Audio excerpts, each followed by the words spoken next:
Salutare toată lumea, sunt Ștefan, bun venit cu un nou episod. Astăzi o să ne jucăm Geometry Dash, suntem alături de Vlad. Salut! Și astăzi o să ne jucăm Geometry Dash. Ultima oară am încercat să terminăm Deadlock, dar n-am reușit. O să o lăsăm data viitoare mapa aia. În episodul de astăzi o să jucăm Clubstep V2. Mapa nu este așa de grea pentru mine. După cum vedeți, am pierdut la 97%. Da, ca să vă, dacă vă întrebați dacă m-am enervat, nu m-am enervat.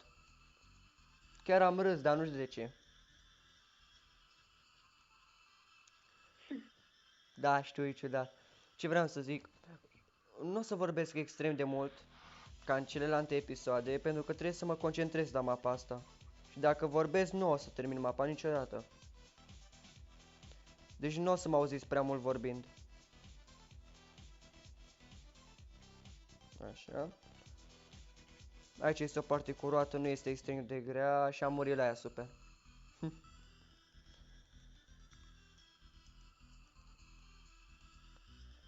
Aici sunt niște blocuri invizibile. Niște machine gun-uri. Nu știu dacă știți ce sunt alea. Sărituri de 3 spike-uri. Se mai zic machine gun. Michigan se spune. Habar n-am cum se zice.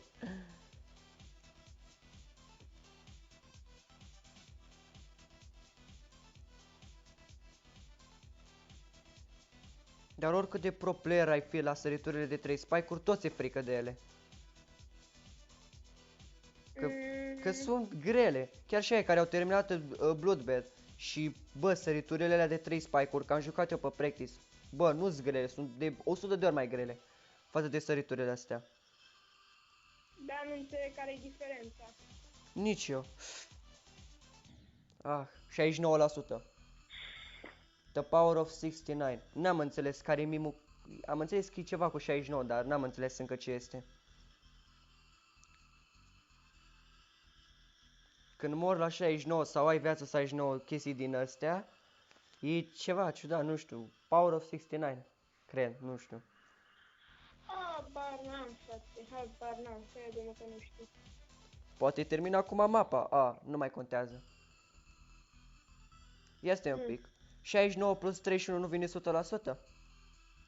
Ba da, Ce crezi? Chiar asta s-a întâmplat, am murit la 31%. Poate acum termin mapa. Mamă, facem videoclip de 5 minute. no.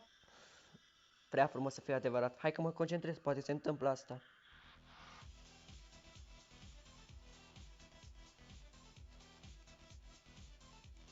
Bun. Asta e ușor. Așa.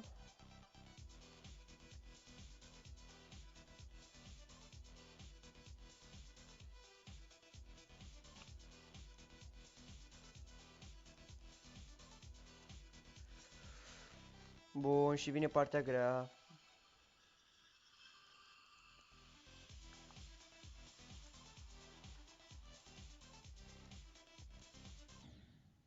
Da, am murit la 71%, deci n-am reușit. Nașpa. Da, știam că ai trecut de 60% pentru că știu melodia de la Clubstep destul de bine. Și Dar ce, auzi melodia? da, ce aud. Mă mir. Da, pe telefon se aude, ai dreptate.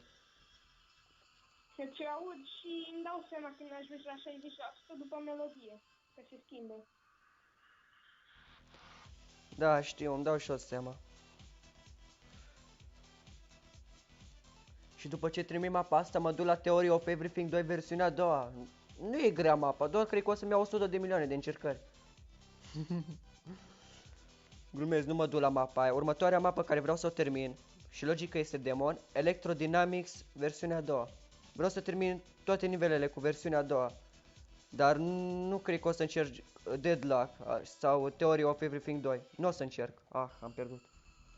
Că mapele alea nu sunt grele, sunt insane de grele. Force protector, bă!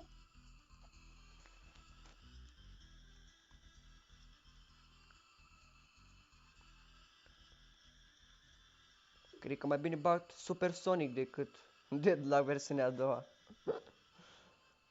Glumesc, și Supersonic e greu. Cred că e Hard Demon, nu, Insane Demon este, nu? Ce super...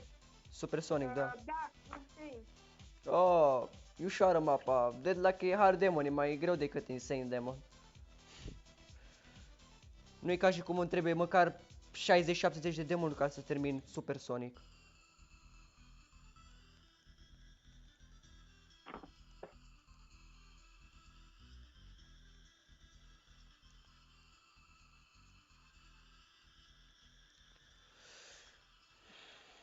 Dar nu știu, cred că următoarea mapă care vreau să o termin, ori va fi Deadlock, Deadlock normal, ori Electrodynamics versiunea a doua și cred că o să fie Deadlock mai întâi, că e mai ușoară decât Electrodynamics versiunea a doua.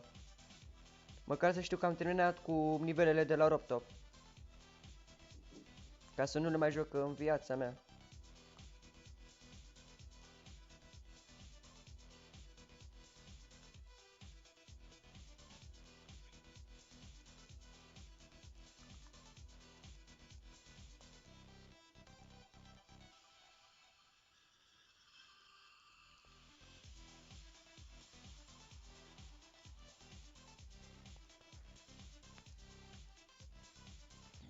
Ah, Fira. La partea asta cu UFO, nu știu, e un pic random. Aici am pierdut pentru că trebuia să mai dau o dată, dar câteodată trebuie să dai de 3 ori, ori de 4 ori. Nu înțeleg de ce.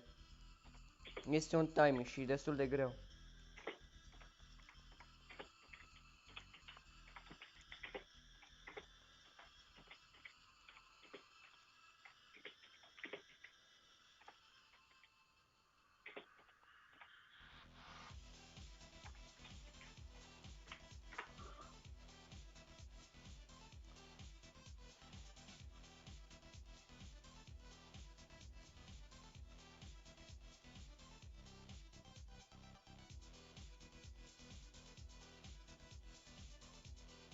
Bun.